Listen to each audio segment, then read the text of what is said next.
Fala pessoal, tudo bem com vocês? Bora atualizar as notícias do Timão porque Pedro Raul finalmente está de saída, tá fora do Timão. Eu vou te falar também sobre uma cobrança forte que rolou no vestiário depois do empate contra a Universidade Central lá na Venezuela. Será que pode mexer com os brios para o jogo da volta? E a escalação para domingo? Jogo contra o Guarani, Timão já classificado. O que está em jogo nessa partida? E tem alguns pendurados aí pensando no mata-mata, eu vou te detalhar tudo a partir de agora. Olha, demorou, mas aconteceu. Pedro Raul está de malas prontas para jogar no Ceará. Sim, ele aceitou, faltava o ok do jogador, né? Vocês sabem que desde o ano passado o Corinthians meio que aceitou esse assédio junto ao Pedro Raul para levar o jogador, ele que não vem conquistando o seu espaço, aquela coisa toda, mas ele acabou recusando várias propostas, virou o ano, queria dar a volta por cima, queria se recuperar, começou até bem, né, marcando o gol contra o Bragantino no primeiro jogo e depois voltou a ser o mesmo Pedro Raul de sempre. O jogo contra a Portuguesa foi talvez o mais gritante, né, porque ele teve chances para se firmar mesmo como uma eventual alternativa no ataque do Corinthians, mas não consegue, né? Ele perde gols fáceis, ele tá com a confiança lá embaixo, a coisa realmente não decolou pro Pedro Raul no Corinthians. Cara, os números dele são impressionantes. São 33 jogos e apenas 3 gols marcados. Claro que nesses 33 jogos, né, se ele foi titular uma ou outra vez, né, a maioria entrando no decorrer das partidas, mas ele não se ajudava realmente, né? Então a comissão técnica entendeu que se viesse uma proposta interessante, poderia abrir espaço para outros jogadores, e também abrir um pouco de espaço na folha. A questão é que, obviamente, o Ceará não vai pagar o salário do Pedro Raul na sua totalidade. Mas vamos lá, eu não tenho informações aqui sobre qual é essa fatia. Mesmo que o Corinthians pague, sei lá, 500 mil e o Ceará outros 300 mil, que não é algo tão baixo assim para a equipe do Ceará, né?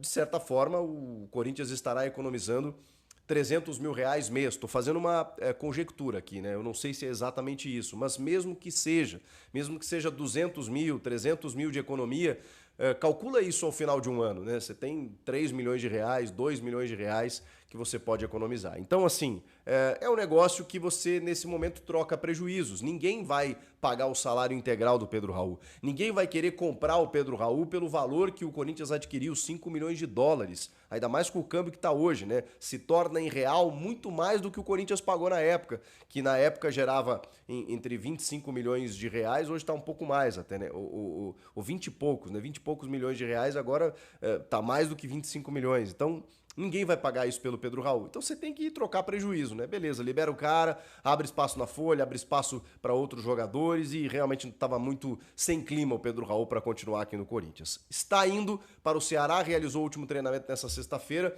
já é esperado lá nesse fim de semana, não joga mais com a camisa do Corinthians, pelo menos nessa temporada, né? Um empréstimo até o final do ano.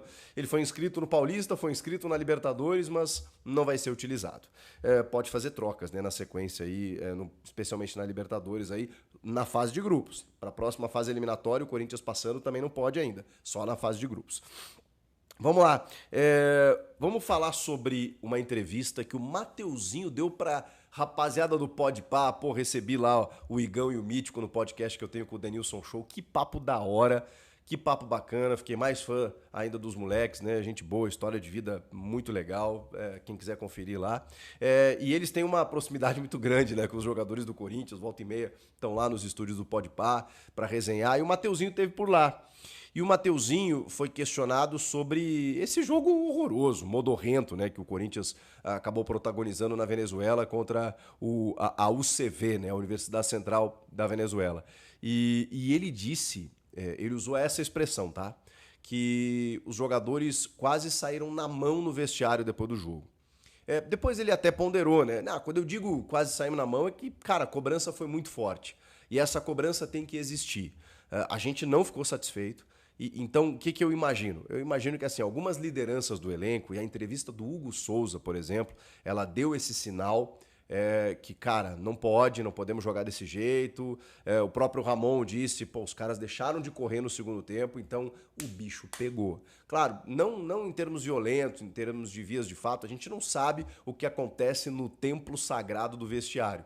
Mas para o jogador revelar isso naquela conversa ali, onde eles se sentem muito à vontade, com amigos, né, com a rapaziada do Podpah, o Mateuzinho revelou esse ingrediente de que, cara, a cobrança foi, irmão, do tipo, o que tá acontecendo? Esse não é o Corinthians, a gente não pode dar esse mole.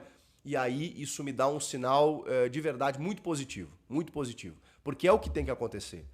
Não adianta o Chico Garcia aqui ficar berrando que a postura foi inaceitável. A principal organizada do clube emitiu uma nota dizendo que aquela postura não foi de Corinthians. O torcedor, na rede social, se manifestar dessa maneira. Não pode apenas ficar nisso. Os caras têm que ter esse entendimento. O que me preocuparia seria se os caras chegassem a público e dissessem: não, gente, a gente jogou bem, a bola não entrou. Não, a gente buscou o resultado. Não, aí seria uma desconexão com a realidade, não é o caso. Eles entenderam onde estava o problema. Não só eles, o Ramon Dias também parece que entendeu muito e cabe a ele, ao Emiliano, aquela conversa, aquele papo reto. Eles já têm um tempinho de trabalho para ter essa relação direta com os jogadores que compraram a ideia dos caras no ano passado e que tem que comprar esse ano também. Então, esse relato do Mateuzinho, ele me indica que o Corinthians não vai sossegar enquanto não esmagar o adversário na quarta-feira. É o mínimo que eu espero, gente. Olha, é de 4 para cima, é o mínimo que eu espero. Contra um time inqualificável como é da Universidade Central, você não pode deixar brecha. Você tem que atropelar, esmagar, empurrar, não tem jeito. Só que o Corinthians tem uma maratona a partir de agora, né? Porque joga domingo contra o Guarani, última rodada do Paulista, o Corinthians já classificado. Ainda está em jogo a liderança geral, porque o São Bernardo pode chegar aos mesmos 26 pontos do Corinthians, e se o Corinthians perder, ele iguala em pontos. Eles terão o mesmo número de vitórias e aí a diferença vai estar no saldo. O Corinthians tem 2 a mais de saldo do que o São Bernardo. Só que, vamos lá, né? Esse saldo, ele se altera quando o São Bernardo faz um gol e o Corinthians toma um. Então, se o Corinthians perder, que é o que vai acontecer a igualdade de pontos, né? Se o Corinthians perder por um placar simples de 1-0, de 2-1, por exemplo, ele vai diminuir 1 no saldo. Se o São Bernardo vencer o seu jogo, que é o São Paulo no caso, por uma vitória simples de 1-0, de 2-1, esse saldo se iguala. Esse 2 de saldo, ele perde um aqui e perde outro aqui. Né? Perde um aqui. Pum! Fica 5-5 no caso. Na verdade, fica... eu sou ruim de matemática, tá, gente? Mas esse saldo de 2 diminui na medida em que ele toma um gol e o São Bernardo faz outro, tá? Acho que é 6-6. Eu sou péssimo na conta. Meio Casagrande agora. Mas vocês entenderam, né? Aí vai para número de gols marcados. E número de gols marcados, por conta da vitória, né, nessa hipótese aqui, ela só aconteceria com a vitória do São Bernardo, ele ultrapassaria o Corinthians em número de gols marcados. Teoricamente, né? Senão a gente vai né, empurrando os critérios. Mas assim, tudo isso será resolvido se o Corinthians vencer o Guarani nessa última partida, nessa última rodada, porque aí nada do que o São Bernardo fizer vai fazer com que o São Bernardo alcance o Corinthians. E aí o Corinthians garante, com empate já garante, né? Com empate já garante a primeira colocação geral. E aí vai decidir na Neoquímica Arena até o final da competição, no eventual final contra o próprio São Bernardo, o Corinthians decide em casa. Contra qualquer equipe, decide em casa. Por isso que é muito importante. Só que aí, na quarta-feira, já tem o jogo de volta contra a Universidade Central. E aí é força máxima, aí é superpotência para poder vencer e golear.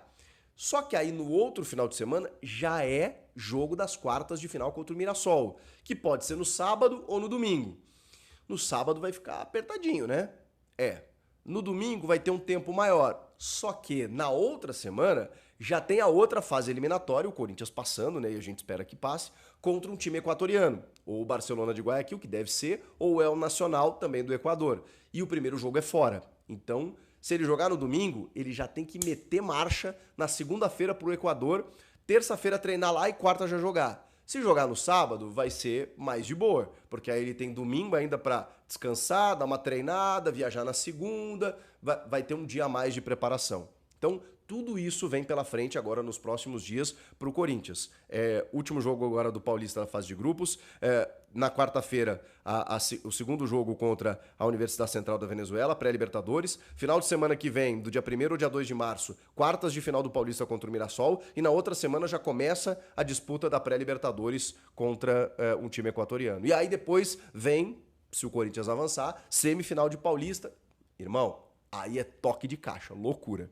O time que vai a campo no domingo, ele é uma incógnita, né? Mas o que a gente está imaginando? Entre esses jogos aí da pré-Libertadores, que o Corinthians agora não vai poder esmorecer, né? Porque se tivesse encaminhado a classificação goleando os caras na ida, poderia relaxar na volta, não é o caso. Então, vamos lá. Donelli no gol, eu tô imaginando, tá? Léo Maná na direita, dupla de zaga, Kaká e Félix Torres, uma dupla reserva, com o Matheus Bidu na esquerda, que nesse momento é reserva. Depois eu vou fazer minhas ponderações, tá? O meio de campo, para manter o losango, Ranieri tá fora, tá machucado. Rian abrindo o meio campo, Maicon por um lado, Charles por outro, Coronado na ponta do losango. Ataque com Thales Magno e Héctor Hernandes. É o que pode ser feito nesse jogo, utilizando reservas, alternativas e descansando os titulares. Tem algumas situações aqui. A gente está falando de alguns jogadores pendurados e que podem desfalcar o time já contra o Mirassol na primeira partida, na partida das quartas de final, que é jogo único, na Neoquímica Arena. A dupla de zaga, Kaká e Félix Torres. Será que ele muda exatamente por isso? Dá uma chance para o Renato, por exemplo? Ou coloca o João Pedro? O João Pedro não está pendurado, mas ele é titular. Ok, ele tá bem, né? Garotão, tudo. Se ele tiver em condições, beleza, mas você pode desgastar o cara 3 dias antes de um confronto importante pela pré-Libertadores. Mas beleza, a dupla seria Kaká e Félix Torres. Mas bota o André Ramalho, já que o Félix Torres daqui a pouco pode ser titular ao lado do João Pedro. Só que o André Ramalho também tá pendurado. Então, tem 3 zagueiros aí que tem 2 cartões amarelos. Tomando o terceiro, eles não jogam contra o Mirassol. Isso também vai ter que ser estudado pela comissão técnica aí do Ramon. O José Martínez, que eu nem tô cogitando, porque vai ser titular, ainda mais com a lesão do Ranieri, ele também tem 2 amarelos. Então, segura o José Martínez. Outro que tem 2 amarelos, o Rian.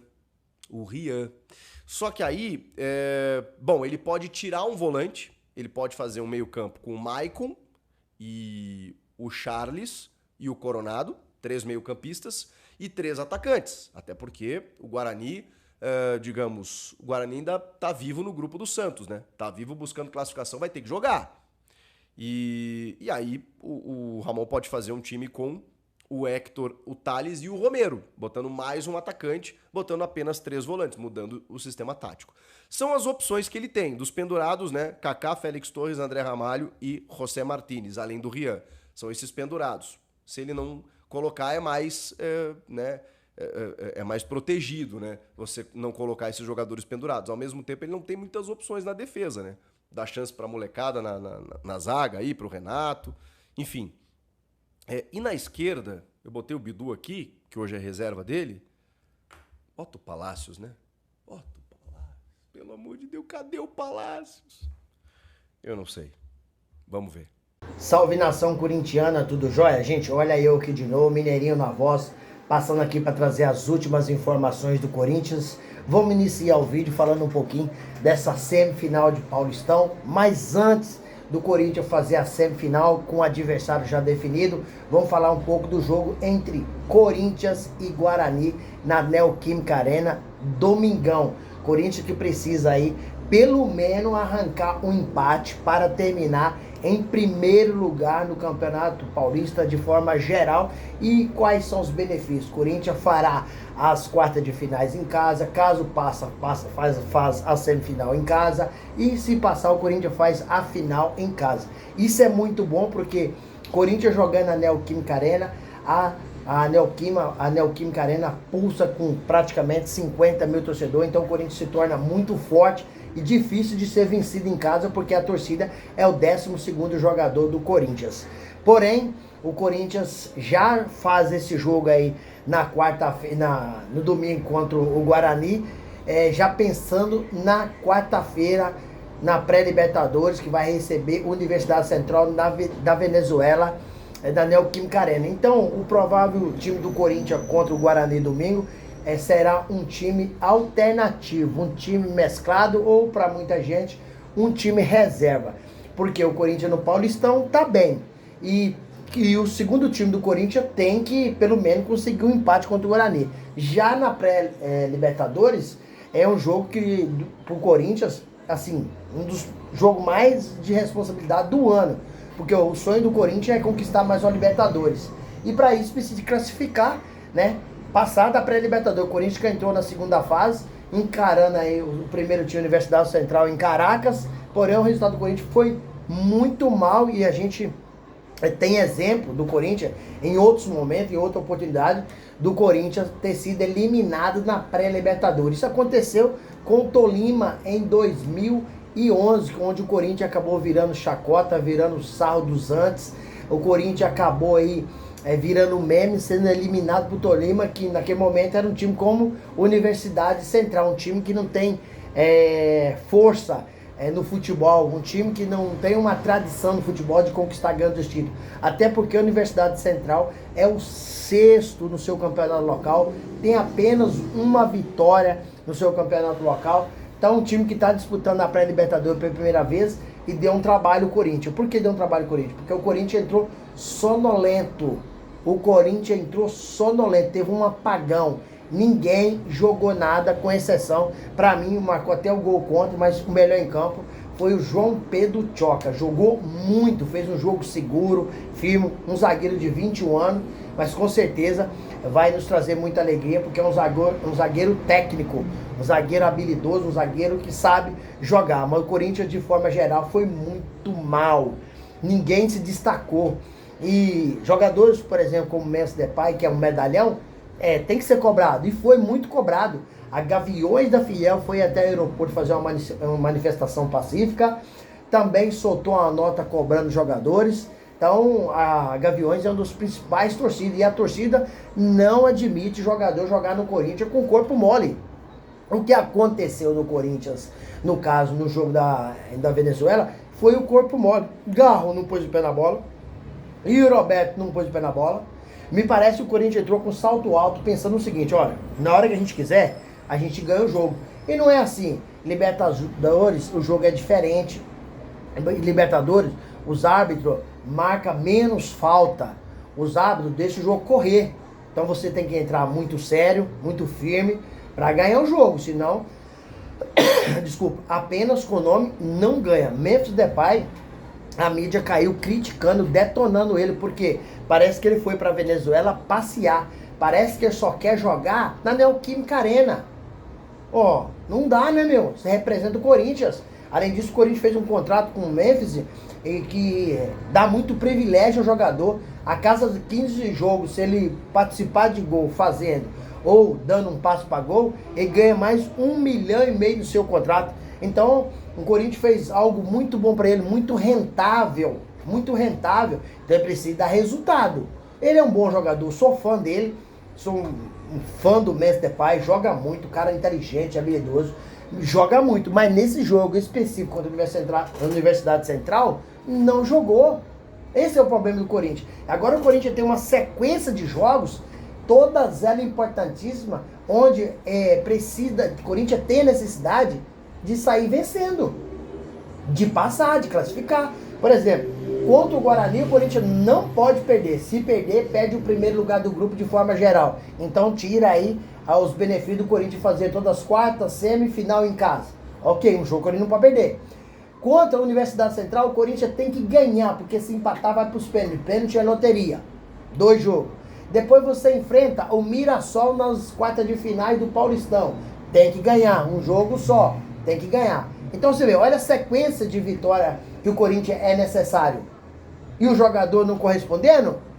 E o jogador andando em campo, passeando, participando daqui de eventos daqui, de programas de televisão, né? E não correspondendo, né? Mateuzinho deu uma entrevista para o Podpah, né? E aí ele falou, né, que após o jogo do Corinthians com a Universidade Central, dentro do vestiário, teve cobrança e cobrança forte. A gente sabe que o vestiário é sagrado, que o jogador não gosta de falar, o que acontece ali fica ali. Só que houve cobrança e cobrança forte. Mateuzinho falou no podcast, no Podpah. Veja bem para você ver. Houve uma cobrança muito forte. O jogador precisa dar resultado. Tem líderes ali, como Hugo Souza, que acabou concedendo entrevista, falou que saiu chateado, envergonhado, porque o time não conseguiu performar. Então, é uma das pessoas que com certeza deu dura no time. Tem muitos líderes no Corinthians, um deles é o Hugo Souza, um goleiro seguro, quer ganhar, quer vencer. Então, e jogador dificilmente falar isso. E Mateuzinho falando para o Igão que acabou aí tendo uma cobrança pesada. Inclusive, o professor Ramon Dias disse que o Corinthians no segundo tempo não teve vontade, não teve raça. Mas aí, o Ramon Dias não pode esquecer que ele também tem culpa. Porque ele que tem que ter a alternativa, chocalhar o jogador. Oh, vamos lá, vamos ganhar. Vamos ganhar, vamos ganhar. Nós somos melhor que eles, nós temos que ganhar. Nós viemos aqui para buscar a vitória. O Ramon Dias tem que ter alternativa. Ramon Dias tem que ter repertório. Coisa que ele não está tendo quando é uma Copa. Porque Corinthians foi eliminado da Copa do Brasil. Faltou repertório para Ramon Dias. Corinthians foi eliminado na Sul-Americana. Faltou repertório para Ramon Dias. E agora, uma Copa que é a pré-Libertadores, o Corinthians tá aí passando sufoco e corre risco de acontecer a tragédia do Corinthians ser eliminado na Neoquímica Arena para a Universidade Central, assim como aconteceu com Guarani do Paraguai e Tolima. Entendeu? Então por isso que a torcida cobrou o jogador, raça, vontade, tem que suar a camisa, tem que honrar. Quase 40 milhões de torcedores, tem que honrar esse manto sagrado do Corinthians, né? E alguns jogadores que não tá dando o melhor, vai deixar o Corinthians. Quer um exemplo? Pedro Raul. Pedro Raul, ele fez 33 jogos no Corinthians e marcou apenas 3 gols. Contra a Portuguesa no Pacaembu, Pedro Raul teve umas 3 ou 4 chances claras de gol. Clara de gol. E ele não converteu essas oportunidades em gols. Isso fez com que o Ramon Dias, mais Emiliano Dias, junto com a sua comissão, tirasse ele do jogo da Venezuela por opção técnica. Ele não correspondeu no sábado contra a Portuguesa e na quarta-feira ele foi tirado do time por opção técnica. Então o Pedro Raul tá deixando o Corinthians. Pedro Raul tá acertando aí com o Ceará. Tava tendo uma divergência porque o jogador não estava aceitando as condições do contrato. E Corinthians vai pagar agora o Pedro Raul aceitou, o Corinthians vai pagar aí, o Ceará vai pagar a faixa de 380 mil para o Pedro Raul, e o Corinthians vai pagar a faixa de 330 mil para Pedro Raul, né? Isso é referente, o Corinthians vai pagar os 330 mil, é referente direito de imagem. E a CLT quem vai pagar vai ser o Ceará, né? Impressionante, Mike. Porque o Ceará, por que o Ceará vai ser em torno de 380 mil? Porque o teto máximo do Ceará de salário são 400 mil reais, né? E aí me faz lembrar o seguinte, que o Corinthians já tem o Fagner jogando no Cruzeiro, com o Corinthians pagando para ele 500 mil reais, referente à CLT, né? Devido, e o Cruzeiro paga aí a faixa de 300 mil reais pro jogador. Corinthians paga, né, os direitos de imagem pro Fagner. E aí eu te falo, na campanha do presidente Augusto Melo, eu não esqueci, Augusto Melo disse que não ia emprestar jogador com o Corinthians pagando parte de seu salário. E hoje está acontecendo. Aconteceu com Fagner, que foi pro Cruzeiro, o Corinthians fazendo isso. Agora está acontecendo com Pedro Raul. Então o presidente Augusto Melo, que criticou os seus antecessores no Corinthians, os presidentes antecessores, hoje está fazendo a mesma coisa. É um erro que o presidente está cometendo. Só que o Pedro Raul também, eu entendo que ninguém chegou e fez uma oferta. O Corinthians pagou mais de 5 milhões de dólares em jogador. Isso corresponde a mais de 25 milhões. Ou seja, a contratação em si, o erro está aí. O gatilho do erro está aí. Da agora para frente tudo está errado. Mas o erro foi o Corinthians contratar esse jogador por essa bagatela. Um jogador que não joga nada. Respeito o atleta, mas tecnicamente eu acho ele fraco. É a minha opinião sobre a capacidade técnica dele. Então o erro começou aí. Quando houve esse erro, o Corinthians não conseguiu consertar o erro, porque ninguém fez uma oferta para comprar o Pedro Raul, como o Corinthians comprou e pagou muito caro. Gente, e para finalizar o vídeo, vamos falar um pouquinho aí de Fabrício Angileri, jogador argentino que tem 31 anos, lateral esquerdo, que joga no Getafe. O Corinthians vem há 2 semanas negociando a contratação desses jogadores, mas outros clubes atravessaram o Corinthians, também fez oferta, e o negócio deu uma esfriada. E o Corinthians já sem paciência, porque tá demorando muito, o Corinthians deu para ele, o Fabrício Angileri, até segunda-feira para se definir junto ao Getafe. Porque o jogador tem alguns dinheiro para receber no Getafe e ele precisa abrir mão para chegar ao Corinthians. Então o Corinthians, a janela do Corinthians fecha aí dia 28 de fevereiro. Como hoje é 22, tem mais uns 6 dias para o Corinthians fazer contratação. E o Corinthians tá no mercado buscando também zagueiro. Se fala de Alderete, jogador paraguaio, ele joga na seleção paraguaia. Porém, a Sport da Sorte quer um jogador que seja midiático. E o Alderete, ele é um jogador da seleção paraguaia. Mas a Sport da Sorte entende que não é jogador mediático. Mediático é um jogador do nível de Memphis Depay. Por quê? O Memphis Depay é um cara que está num patamar muito elevado. E por isso a Sport da Sorte paga aí mais de 50% do seu salário mensais. Então, o Corinthians está em busca de zagueiro, está em busca de lateral, precisa de 2 atacantes.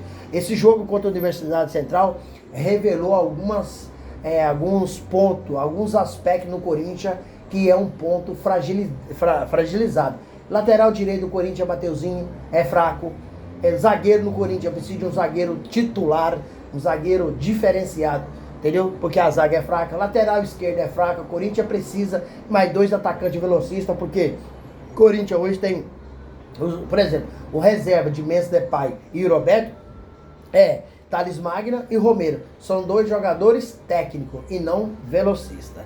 E aí, fiel, o que vocês acham? O Corinthians consegue vencer amanhã, domingão, a Portuguesa e sair classificado em primeiro lugar? Consegue se classificar na pré-libertadores vencendo a Universidade Central na quarta-feira na Neoquímica Arena? Qual que é a opinião de vocês? Deixe aqui no canal um comentário, deixe o seu like no vídeo e também a inscrição na comunidade. Sem mais delongas, até o próximo vídeo. Tchau, tchau.